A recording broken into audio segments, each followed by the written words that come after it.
Hello everyone. So, let's ask ourselves, why do we need to cultivate ourselves? Why self-cultivation is important? What is the difficult part of self-cultivation? There is a Greek proverb saying, an unexamined life is not worth living, while Confucian emphasized that uncultivated life is disrespectful of himself and dehumanizing to others. So why we need this self-cultivation? Of course, we shouldn't be close to those people who do harm to himself and have this self-abandoned. In Chinese, we call it 自暴自弃者. So this word was from the Book of Mentions. Mencius said, "Don't speak to the one who does harm to himself, and don't collaborate with one who is self-abandoned." Doing harm to oneself means the absence of propriety and righteousness in one's word. Being self-abandoned means the failure to abide by humaneness or to follow righteousness. So you see that this term are from this sentence. So do not be close or collaborate with those people who do harms to himself and is self-abandoned. So we need to cultivate ourselves. We need to be a better person. We need to make the best out of us.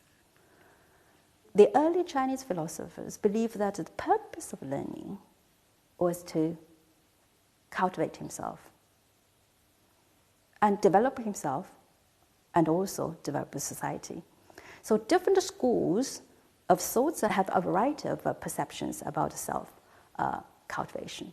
Confucians believe that learning develops in parallel with the cultivating of the virtue, because they believe that cultivated people can legitimately lead the state, while the Mohists emphasize that the development of a commitment to benefit the world.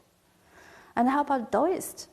The Taoists believe that cultivation involves undoing many of the aspects of the society and nurturing one's life in accordance with their principle of non-action and the spontaneity. Yangzhu's the school, they emphasize on the egoism, pay more attention to the body itself, so each for himself. Okay, let's focus on this Confucian's view about self-cultivation. So a defining characteristic of Junzi is his faith in humaneness. So that means this is the basic criteria of Junzi. To be a good person, you need to nurture your original heart. So in modern days, we are talking a lot about the teaching. So in terms of this teaching, we give people the knowledge and educate with a very systematic educational theory, but never reminds people about how to nurture their heart, how to awaken the original heart to be sensitive to people around, to the world. So nurturing, in this case, is more important. So in other terms, we call it the teaching, education is more important and more necessary to sustain this nature, this original, the heart. Of course, people have the behavior, but if this force is from the external force, that is not sufficient. It should be from the within. It should be like nurture the people's inner kind of spirit. This is a kind of strength from within. And also, the virtue of the Junzi is compatible with such familiar actions as eating and walking. It is not separable from daily affairs. Remember that the previous sentence, from the ruler down to the common people. Everybody should take this self-cultivation as a root. So the way of Junzi, it sounds in a very high place, very profound, but actually it can be applied in our daily affairs, like eating, like walking. So even though people are different in their intelligence and talents and ability, all human beings are endowed with this inner strength. So to actualize themselves so that they can reach the fullest of identification with the cosmic world. So in this case, Junzi seeks to manifest the ultimate meaning of ordinary human existence. So what is the difficult part of self-cultivation? The difficult part is that Zhong, which means sensuality, and Yung, which means simply being the ordinary. So we have this book, the Doctrine of the Mean. When we're talking about abide by the highest goodness, that is the difficult part. It sounds like something that you cannot clench. And what can be grounded under your feet is that you need to have interpretation of this highest goodness in a concrete way. So the difficult part, which is more metaphysical, is about this immoderate way, the sensuality and the ordinary eventually lead to the harmony.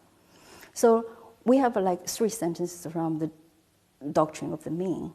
It is talking about the difficult part of the mean. The master said, perfect is a mean. For a long time, few people have been able to follow it. Junzi exemplifies the mean. The petty man acts contrary to the mean.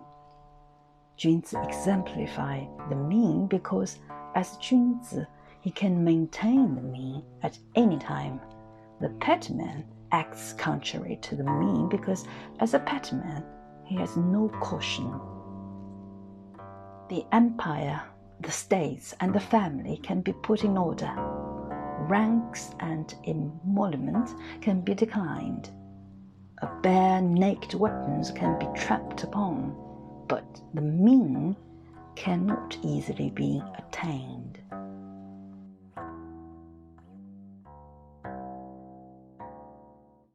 So from these 3 sentences, you can see that although on the one hand it says the way of Junzi can be applied in our daily practice, on the other, it seems so difficult.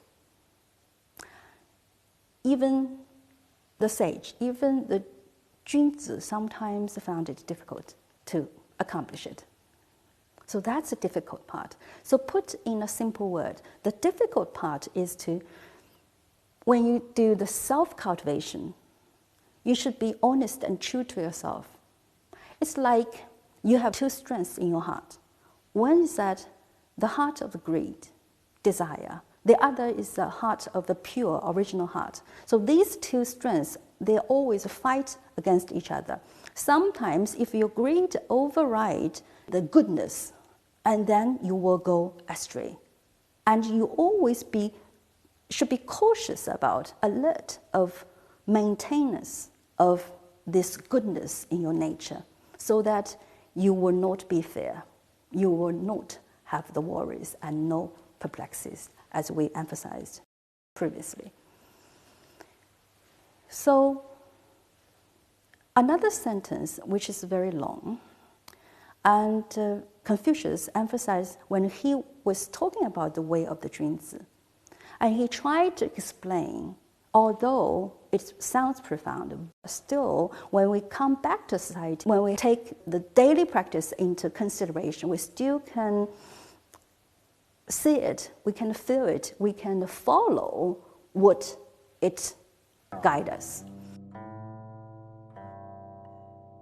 The master said, In pursuit of the way, Junzi cherishes 4 principles, though none of which I have yet done enough.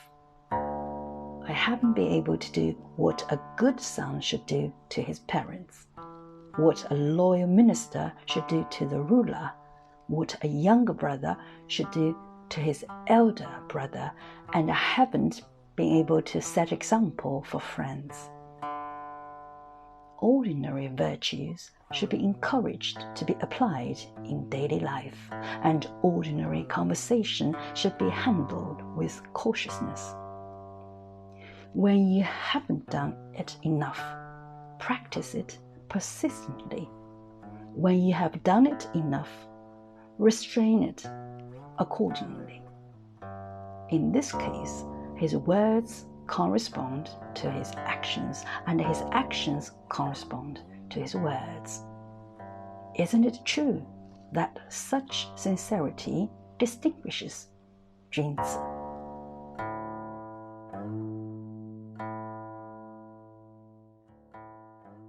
So you see that when you're dealing with the people, when you have this role ethics in your mind, being as a father, as a minister, as a ruler, as a brother, being as a son, you still can play your roles. So that's a very vivid description by Confucius when we're talking about the 4 principles of being a Junzi. Okay, we may find the answer to our question. The difficult part of self-cultivation is a sensuality, is the highest goodness. And we may find this answer from the Book of the Qing. It says, the movement of heaven is full of power, and thus the superior man makes himself strong and untiring. So the terrain is vast, and the superior man carries goods with great virtue. So under this depiction, the universe is a universe with moral attributes. It is a moral universe.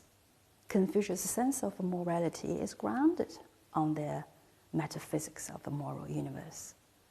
So human moral mission is defined in the context of a moral universe.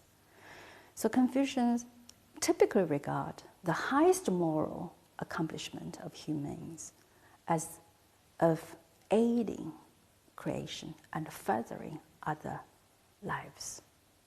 So they regard this task as the ultimate goal of heaven and earth. So in that word, when we feel puzzled, when we feel perplexed to choose whether we need to go look up to the highest goodness and or back to the concrete things we undertake every day, we may find our strength from our ancient philosophy, from the ancient wisdom. That's the end of the chapter 2. Thank you for being with me. See you next time.